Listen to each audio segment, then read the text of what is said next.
One of the most influential books that I have ever read is How to Win Friends and Influence People.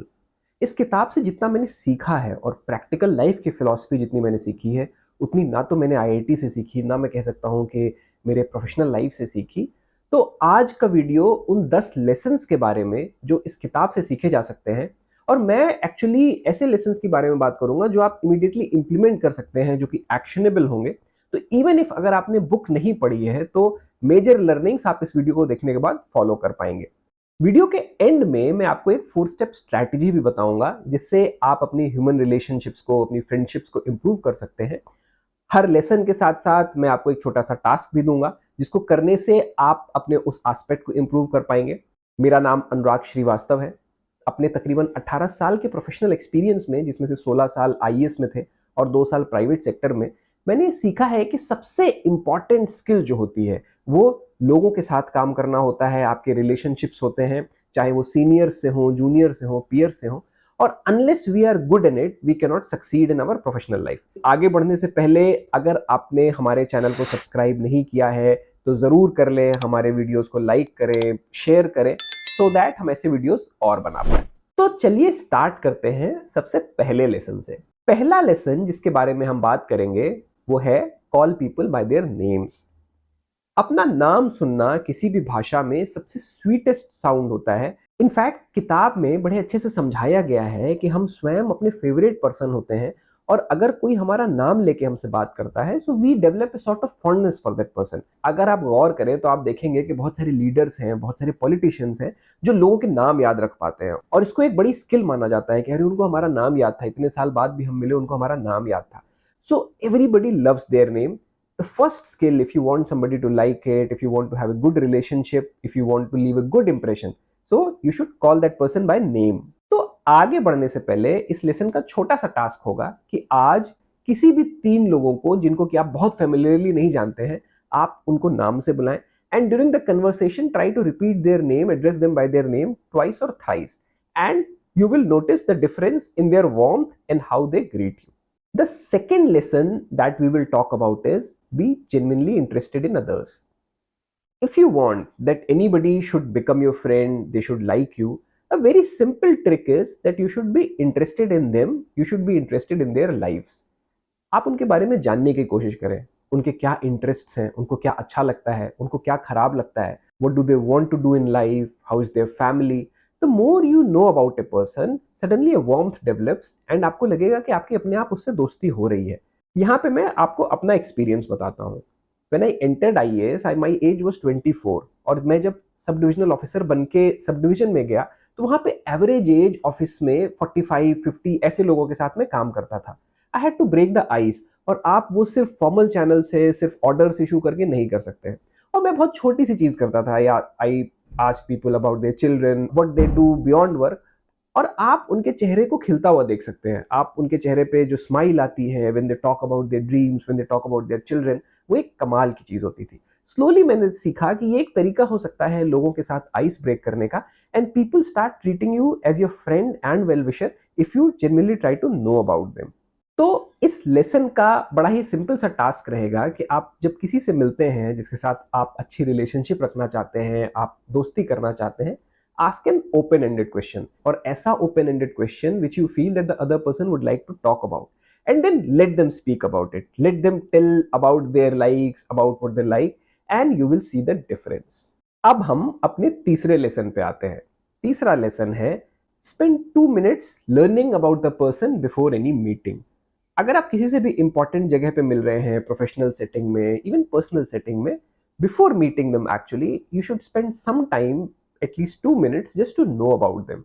For example, मैं जब भी किसी से professionally मिलने वाला होता हूँ, और अब आज के दौर में लिंक्डइन एक बहुत ही बढ़िया माध्यम है, तो मैं लिंक्डइन पे एक बार उनकी प्रोफाइल देख लेता हूँ, कहाँ से पढ़ाई की, कहाँ कहाँ काम किया, क्या अचीवमेंट्स रहे, किस तरह की पोस्ट वो करते हैं। आपको याद होगा प्रधानमंत्री मोदी जी जब वर्ल्ड लीडर से मिलते हैं तो अक्सर उनकी लास्ट ट्वीट के बारे में बात करते हैं, या कुछ ऐसा एनेक्डोट बोलते हैं जिससे कि लगता है अरे this person knows me, this person has been following me, and now he is closer than what the professional settings allow us. इस लेसन का सिंपल सा टास्क रहेगा, जब भी आप अगली बार किसी भी फॉर्मल इनफॉर्मल मीटिंग में जाते हैं तो कोशिश करें कि उस आदमी के बारे में जानेंगे, उस व्यक्ति के बारे में जानेंगे, And during the conversation, you will use that anecdote or that information just to subtly convey that you find that person interesting and you know about him or her.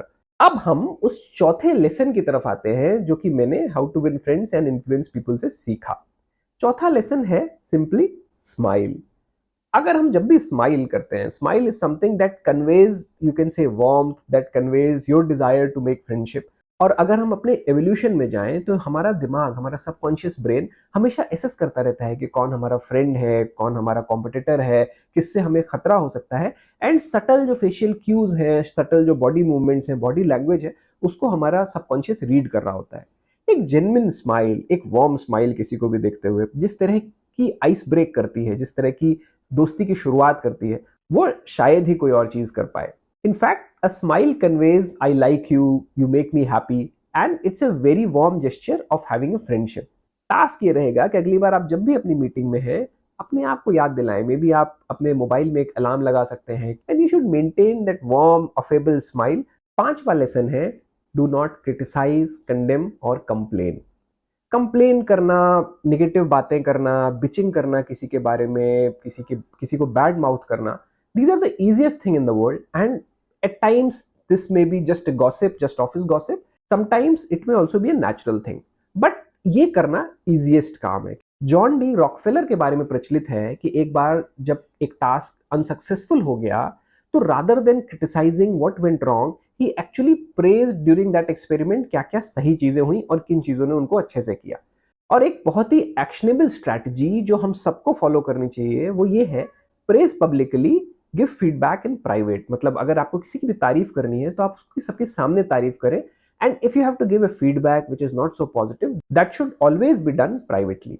तो अब इस लेसन के टास्क पे आते हैं। इस lesson का task बड़ा ही सिंपल है।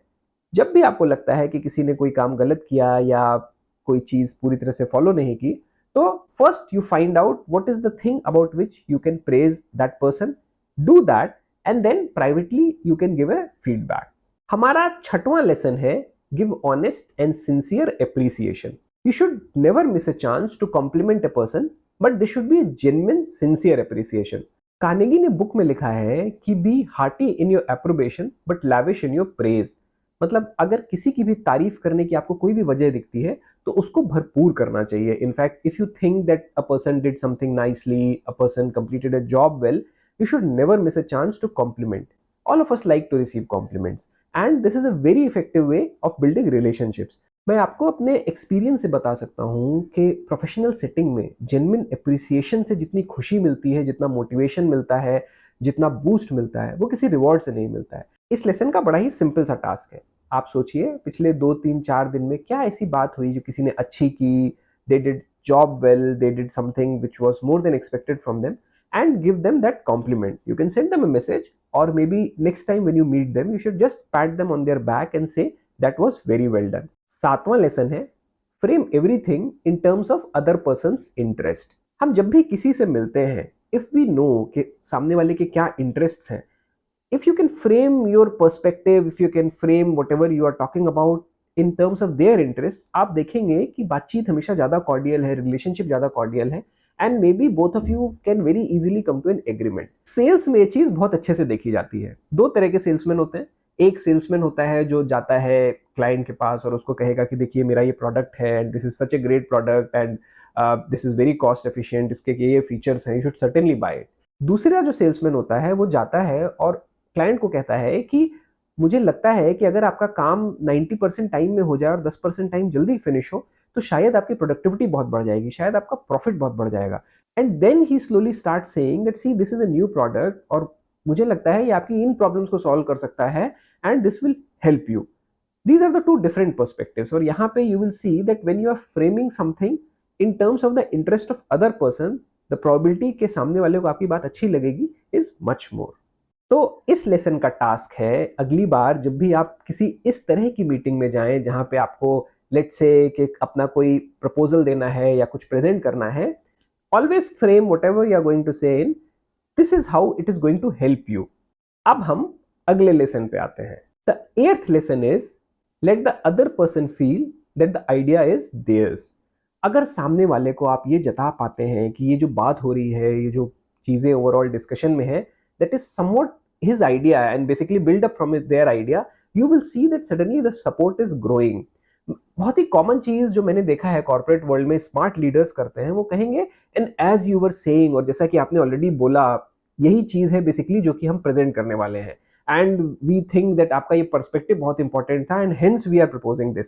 सेइंग है कि people support what they help create, so once the other person feels कि तो उसी का आइडिया है, you will find much more support. तो इस चीज में बड़ा ही छोटा सा टास्क ये है कि अगली बार जब भी आप किसी इस तरह के नेगोशिएशन में जाते हैं, किसी इस तरह की बात में जाते हैं, you can ask them कि कैसे ये प्रॉब्लम को सॉल्व किया जाए, and they might have raised certain points, and then you can say and you can tell them, oh as you were saying, ये कर सकते हैं हम, and suddenly they will realize that this was somewhat their idea as well. And now let us move to the ninth lesson. Ninth lesson is admit clearly and quickly whenever you are wrong. अपनी गलती मानना बहुत ही important है, and it gives a very positive impression to the entire team. So whenever something goes wrong for which you were responsible, admit that. Leaders who admit their mistake, who accept failures as their responsibility, they are respected much more by the team. हमारा अगला और final lesson है gain empathy. जब भी आप किसी से मिलते हैं, किसी से बात करते हैं और you want to have good relationships, always be empathetic. आप समझने की कोशिश करें कि उसके क्या कंसर्न्स हो सकते हैं, उसके क्या फियर्स हो सकते हैं, उसकी क्या प्रायोरिटीज हो सकती हैं, and always be empathetic. Try to put yourself in their shoes, think from their perspective why they are not coming to an agreement, what may be the issues that they are concerned about, and then you will realize कि अगर आप किसी agreement पे आना चाहते हैं, आप जो वार्मथ एस्टैब्लिश करना चाहते हैं, that would be much easier. इसकी बड़ी ही सिंपल एक्सरसाइज है। जब भी आप किसी से नेगोशिएट कर रहे हैं, किसी से किसी तरह की प्रोफेशनल डीलिंग्स में है, आप सोच के देखिए, if I was in their shoes what would I do, and suddenly आपको लगेगा कि सामने वाला जो इतना स्ट्रांगली नेगोशिएट कर रहा था और they were stuck on certain points, you will realize that they had logical reasons for it. अगर आपने यहाँ तक इस वीडियो को देखा है, that means you are very serious about having good relationships, having more friends, being influential. तो now let me tell you an actionable strategy, 4 step actionable strategy, जिससे कि आप इन सारे लेसन्स को बड़े ही इजीली इंप्लीमेंट कर पाएंगे। पहली स्ट्रैटेजी है learn tricks to remember names. In fact हम सबको लगता है कि हम नाम भूल जाते हैं, मुझे भी अक्सर लगा करता था कि मुझे तो नाम याद नहीं रहते हैं। There are multiple tricks through which you can remember names. पहला सिंपली है कि आप किसी से मिलने वाले हैं, आपने उसके नाम को मन में रिवाइज किया। Second is whenever you meet a person and the person tells their name, आप उसके नाम को किसी इंसिडेंट के साथ एसोसिएट कर सकते हैं, किसी अपने और मित्र के साथ एसोसिएट कर सकते हैं, and you can try to form that link. इससे उस नाम को रिकॉल करना आसान होता है। अगर आप इंटरनेट पे खोजेंगे, यूट्यूब पे खोजेंगे, तो आपको बहुत सारी स्ट्रैटेजीज मिलेंगी जो आपको हेल्प करेंगी नामों को याद रखने में, लेकिन you should learn tricks to remember names. Second actionable strategy is tell yourself to listen, not impress. Always have your ears open. हम अक्सर क्या करते हैं, हम बोल ज़्यादा रहे होते हैं और हम सामने वालों को नहीं सुनते हैं। अगर आप चाहते हैं कि लोग आपके दोस्त बने, they look up to you, they feel that you are helpful, they genuinely like you, let them talk. Hear them what they are saying, hear them what their concerns are, and you should genuinely listen to them. तीसरी actionable strategy है watch people when they speak. आप उनको बोलने का मौका दे रहे हैं, but बहुत ही गौर से उनकी बातें सुनिए। ये देखिए कि किन चीज़ों में एक्साइट होते हैं, किन चीज़ों के बारे में बात करते समय उनकी आंखों में चमक आती है, किन चीज़ों के बारे में वो कंफर्टेबल नहीं है, and watch them when they are speaking. First you should let them speak, and second you should watch them when they are speaking. You should pick up cues. ये आपको बहुत ही बढ़िया आइडिया देगा कि सामने वाले की पसंद नापसंद, प्रायोरिटीज क्या है, and this will help you build up that relationship. The fourth actionable strategy is before you enter into any meeting that you want that should go well, आप उसको visualize करें। अपने आप को समझाएं कि उस मीटिंग में आप जाएंगे, आप स्माइल करेंगे, सामने वाला आपको पसंद करेगा, आप ऐसी बातें कहेंगे जिनसे कि एग्रीमेंट होगा। You should visualise positivity, you should visualise that सामने वाला और आपके बीच में एक अच्छी बॉन्डहोमी होगी, अच्छी दोस्ती होगी, अच्छी वार्मथ होगी, and then you will see कि आप अपने आप ही उस चीज़ के बारे में, उस इंटरेक्शन के बारे में पॉजिटिव हैं, and you will find it much easier to have a bond with that person. So these were 10 lessons and 4 actionable strategies that can actually help you to win friends and influence people. मैं तो ये कहूँगा कि आप इस किताब को ज़रूर पढ़ें, लेकिन अगर आप इस किताब को नहीं भी पढ़ते हैं, तो जिन लेसन्स के बारे में हमने बात की, उनको रिवाइज करें। Every day you may pick up 2 lessons and try to do things that we talked about. अगर ये वीडियो आपको पसंद आया, तो इसको अपने फ्रेंड्स, अपने कलीग्स, अपने पीयर्स के साथ शेयर करना ना भूलें। और हमें बताते रहें कि किस तरह के वीडियोस आप और देखना चाहेंगे।